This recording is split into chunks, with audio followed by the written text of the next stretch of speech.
Chapter 5. The Secret of Health, Success, and Power. We all remember with what intense delight, as children, we listened to the never-tiring fairy tale. How eagerly we followed the fluctuating fortunes of the good boy or girl, ever protected in the hour of crisis from the evil machinations of the scheming witch, the cruel giant, or the wicked king.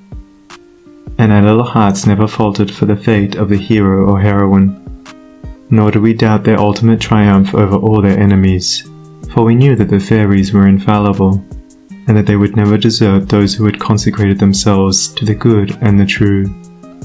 And what unspeakable joy pulsated within us when the fairy queen, bringing all her magic to bear at the critical moment, scattered all the darkness and trouble, and granted them the complete satisfaction of all their hopes, and they were, happily ever after.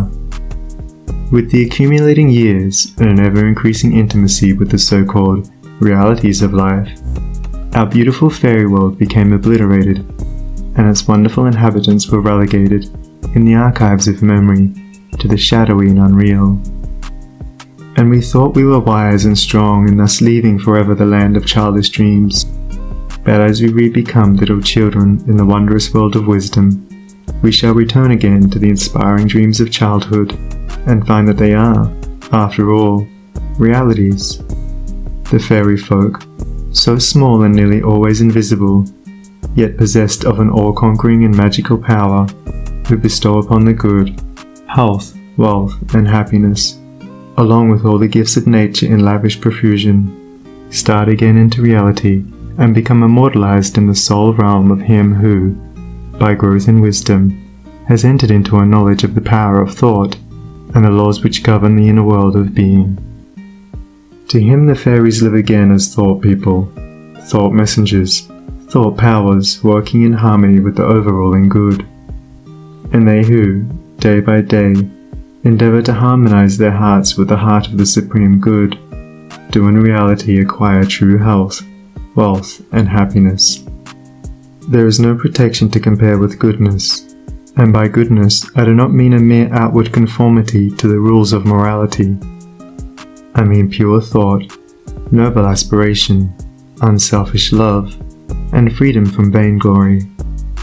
To dwell continually in good thoughts is to throw around oneself a psychic atmosphere of sweetness and power which leaves its impress upon all who come in contact with it.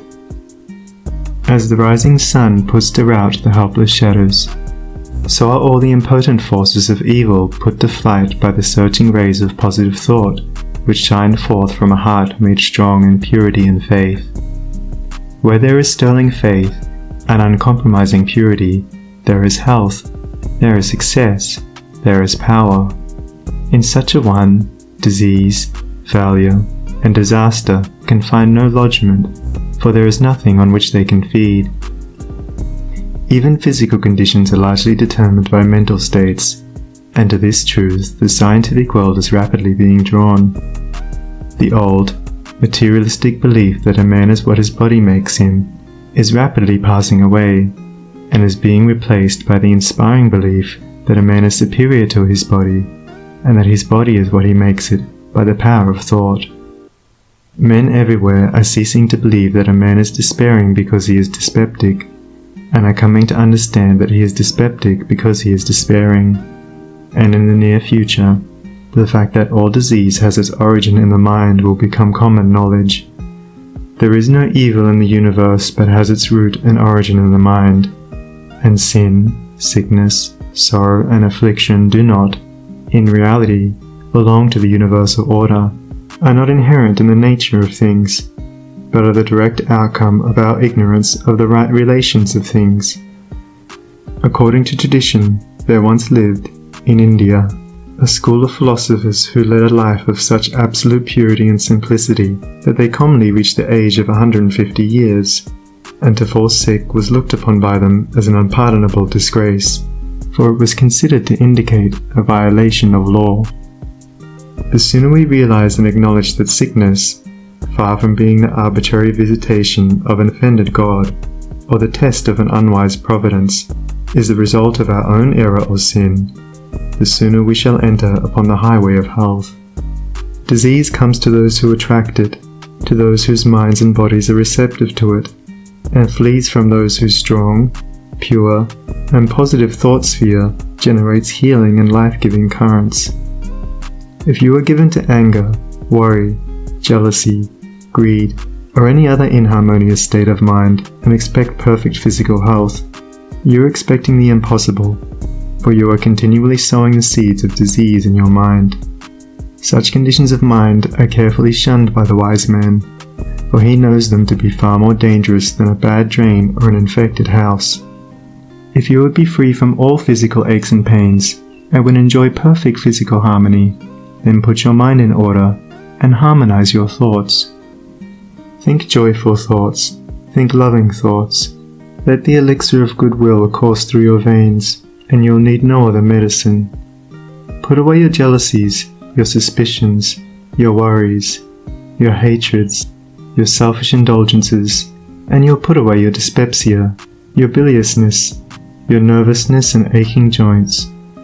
If you will persist in clinging to these debilitating and demoralizing habits of mind, then do not complain when your body is laid low with sickness. The following story illustrates the close relation that exists between habits of mind and bodily conditions. A certain man was afflicted with a painful disease, and he tried one physician after another, but all to no purpose. He then visited towns which were famous for their curative waters, and after having bathed in them all, his disease was more painful than ever. One night he dreamed that a presence came to him and said, "Brother, hast thou tried all means of cure?" And he replied, "I have tried all." "Nay," said the presence, "come with me, and I will show thee a healing bath which has escaped thy notice." The afflicted man followed, and the presence led him to a clear pool of water, and said, "Plunge thyself in this water, and thou shalt surely recover," and thereupon vanished. The man plunged into the water, and on coming out, lo! His disease had left him, and at the same moment he saw written above the pool the word, "Renounce." Upon waking, the full meaning of his dream flashed across his mind, and looking within he discovered that he had, all along, been a victim to a sinful indulgence, and he vowed that he would renounce it forever. He carried out his vow, and from that day his affliction began to leave him, and in a short time he was completely restored to health. Many people complain that they have broken down through overwork. In the majority of such cases, the breakdown is more frequently the result of foolishly wasted energy. If you would secure health, you must learn to work without friction. To become anxious or excited, or to worry over needless details, is to invite a breakdown.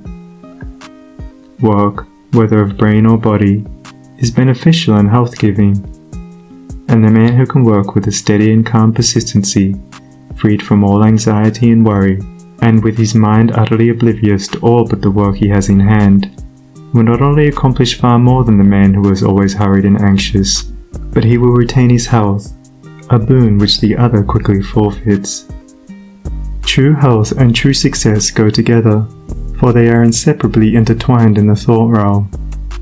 As mental harmony produces bodily health, so it also leads to a harmonious sequence in the actual working out of one's plans. Order your thoughts and you will order your life. Pour the oil of tranquility upon the turbulent waters of the passions and prejudices, and the tempests of misfortune, howsoever they may threaten, will be powerless to wreck the bark of your soul as it threads its way across the ocean of life. And if that bark be piloted by a cheerful and never-failing faith, its course will be doubly sure, and many perils will pass it by which would otherwise attack it. By the power of faith, every enduring work is accomplished. Faith in the Supreme, faith in the overruling law, faith in your work, and in your power to accomplish that work.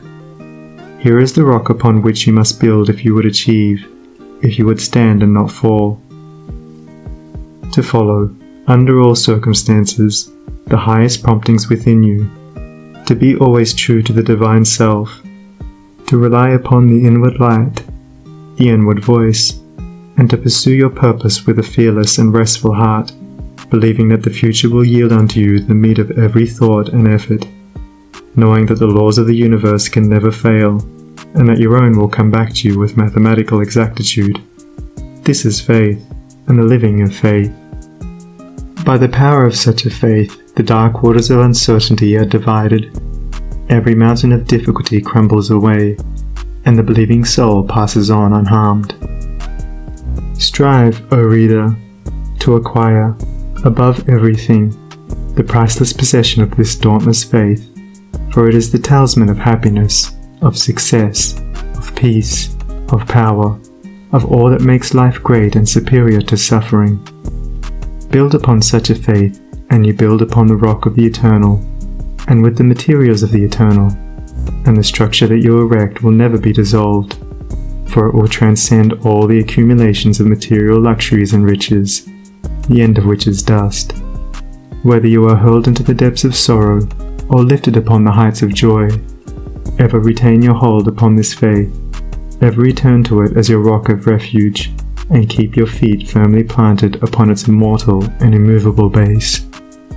Centered in such a faith, you will become possessed of such a spiritual strength as will shatter, like so many toys of glass, all the forces of evil that are hurled against you, and you will achieve a success such as the mere striver after worldly gain can never know or even dream of. If ye have faith, and doubt not, ye shall not only do this, but if ye shall say unto this mountain, Be thou removed, and be thou cast into the sea, it shall be done. There are those today, men and women tabernacled in flesh and blood, who have realized this faith, who live in it and by it day by day, and who, having put it to the utmost test, have entered into the possession of its glory and peace. Such have sent out the word of command, and the mountains of sorrow and disappointment, of mental weariness and physical pain have passed from them, and have been cast into the sea of oblivion. If you will become possessed of this faith, you will not need to trouble about your success or failure, and success will come. You will not need to become anxious about results, but will work joyfully and peacefully, knowing that right thoughts and right efforts will inevitably bring about right results. I know a lady who has entered into many blissful satisfactions, and recently a friend remarked to her, "Oh, how fortunate you are. You only have to wish for a thing, and it comes to you." And it did, indeed, appear so on the surface, but in reality all the blessedness that has entered into this woman's life is the direct outcome of the inward state of blessedness which she has, throughout life, been cultivating and training toward perfection. Mere wishing brings nothing but disappointment. It is living that tells. The foolish wish and grumble, the wise work and wait. And this woman had worked without and within, but especially within upon heart and soul, and with the invisible hands of the Spirit she had built up, with the precious stones of faith, hope, joy, devotion and love, a fair temple of light, whose glorifying radiance was ever round about her. It beamed in her eye, it shone through her countenance, it vibrated in her voice, and all who came into her presence felt its captivating spell. And as with her, so with you. Your success, your failure, your influence, your whole life you carry about you, for your dominant trends of thought are the determining factors in your destiny. Send forth loving, stainless, and happy thoughts, and blessings will fall into your hands, and your table will be spread with the cloth of peace. Send forth hateful, impure, and unhappy thoughts, and curses will rain down upon you, and fear and unrest will wait upon your pillow. You are the unconditional maker of your fate, be that fate what it may. Every moment you are sending forth from you the influences which make or mar your life. Let your heart grow large and loving and unselfish, and great and lasting will be your influence and success, even though you make little money. Confine it within the narrow limits of self-interest, and even though you become a millionaire, your influence and success at the final reckoning will be found to be utterly insignificant. Cultivate, then, this pure and unselfish spirit, and combine with purity and faith, singleness of purpose, and you are evolving from within the elements, not only of abounding health and enduring success, but of greatness and power. If your present position is distasteful to you, and your heart is not in your work, nevertheless perform your duties with scrupulous diligence, and whilst resting your mind in the idea that the better position and greater opportunities are waiting for you, ever keep an active mental outlook for budding possibilities, so that when the critical moment arrives and the new channel presents itself, you will step into it with your mind fully prepared for the undertaking, and with that intelligence and foresight which is born of mental discipline. Whatever your task may be, concentrate your whole mind upon it. Throw into it all the energy of which you are capable. The faultless completion of small tasks leads inevitably to larger tasks. See to it that you rise by steadily climbing, and you will never fall. And herein lies the secret of true power. Learn, by constant practice, how to husband your resources, and to concentrate them, at any moment, upon a given point. The foolish waste all their mental and spiritual energy in frivolity, foolish chatter, or selfish argument, not to mention wasteful physical excesses. If you would acquire overcoming power, you must cultivate poise and passivity. You must be able to stand alone. All power is associated with movability. The mountain, the massive rock, the storm-tried oak, all speak to us of power, because of their combined solitary grandeur and defiant fixity, while the shifting sand, the yielding twig, and the waving reed speak to us of weakness, because they are movable and non-resistant, and are utterly useless when detached from their fellows. He is the man of power who, when all of his fellows are swayed by some emotion or passion, remains calm and unmoved. He only is fitted to command and control who has succeeded in commanding and controlling himself. The hysterical, the fearful, the thoughtless and frivolous, let such seek company, or they will fall for lack of support. But the calm, the fearless, the thoughtful, and let such seek the solitude of the forest, the desert, and the mountain top, and to their power more power will be added, and they will more and more successfully stem the psychic currents and whirlpools which engulf mankind. Passion is not power, it is the abuse of power, the dispersion of power. Passion is like a furious storm which beats fiercely and wildly upon the embattled rock, whilst power is like the rock itself, which remains silent and unmoved through it all. That was a manifestation of true power when Martin Luther, wearied with the persuasions of his fearful friends, who were doubtful as to his safety should he go to Worms, replied, "If there were as many devils in Worms as there are tiles on the housetops, I would go." And when Benjamin Disraeli broke down in his first parliamentary speech, and brought upon himself the derision of the House, that was an exhibition of germinal power when he exclaimed, "The day will come when you will consider it an honour to listen to me." When that young man, whom I knew, passing through continual reverses and misfortunes, was mocked by his friends and told to desist from further effort, and he replied, "The time is not far distant when you will marvel at my good fortune and success," he showed that he was possessed of that silent and irresistible power which is taking him over innumerable difficulties, and crowned his life with success. If you have not this power, you may acquire it by practice, and the beginning of power is likewise the beginning of wisdom.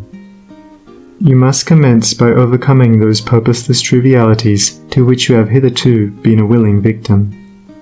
Boisterous and uncontrolled laughter, slander and idle talk, and joking merely to raise a laugh, all these must be put on one side as so much waste of valuable energy. St. Paul never showed his wonderful insight into the hidden laws of human progress to greater advantage than when he warned the Ephesians against foolish talking and jesting which is not convenient. For to dwell habitually in such practices is to destroy all spiritual power and life. As you succeed in rendering yourself impervious to such mental dissipations, you will begin to understand what true power is, and you will then commence to grapple with the more powerful desires and appetites which hold your soul in bondage and bar the way to power, and your further progress will then be made clear. Above all, be of single aim. Have a legitimate and useful purpose, and devote yourself unreservedly to it. Let nothing draw you aside. Remember that the double-minded man is unstable in all his ways. Be eager to learn but slow to beg. Have a thorough understanding of your work, and let it be your own. And as you proceed, ever following the inward guide, the infallible voice, you will pass on from victory to victory, and will rise step by step to higher resting places, and your ever-broadening outlook will gradually reveal to you the essential beauty and purpose of life. Self-purified, health will be yours. Faith protected, success will be yours. Self-governed, power will be yours. And all that you do will prosper, for, ceasing to be a disjointed unit, self-enslaved, you will be in harmony with the great law, working no longer against, but with, the universal life, the eternal good. And what health you gain, it will remain with you. What success you achieve will be beyond all human computation, and will never pass away. And what influence and power you wield will continue to increase throughout the ages, for it will be a part of that unchangeable principle which supports the universe. This, then, is the secret of health, a pure heart and a well-ordered mind. This is the secret of success, an unfaltering faith and a wisely directed purpose, and to rein in, with unfaltering will, the dark steed of desire. This is the secret of power.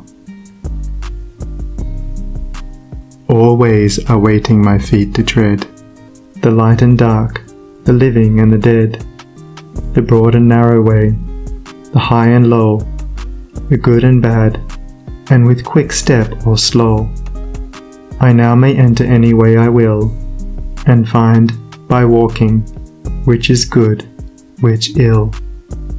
And all good things my wandering feet await, if I but come, with vow inviolate, unto the narrow, high and holy way of heart-born purity, and therein stay, walking, secure from him who taunts and scorns, to flowery meads across the path of thorns. And I may stand where health, success, and power await my coming, if, each fleeting hour, I cling to love and patience, and abide with stainlessness, and never step aside from high integrity. So shall I see at last the land of immortality. And I may seek and find, I may achieve, I may not claim, but, losing, may retrieve. The law bends not for me, but I must bend unto the law. If I would reach the end of my afflictions, if I would restore my soul to light and life, and weep no more. Not mine the arrogant and selfish claim to all good things, be mine the lowly aim, to seek and find, to know and comprehend, and wisdom-ward all holy footsteps wend. Nothing is mine to claim or to command, but all is mine to know and understand. End of Chapter 5. Recording by Sunny Abdullah.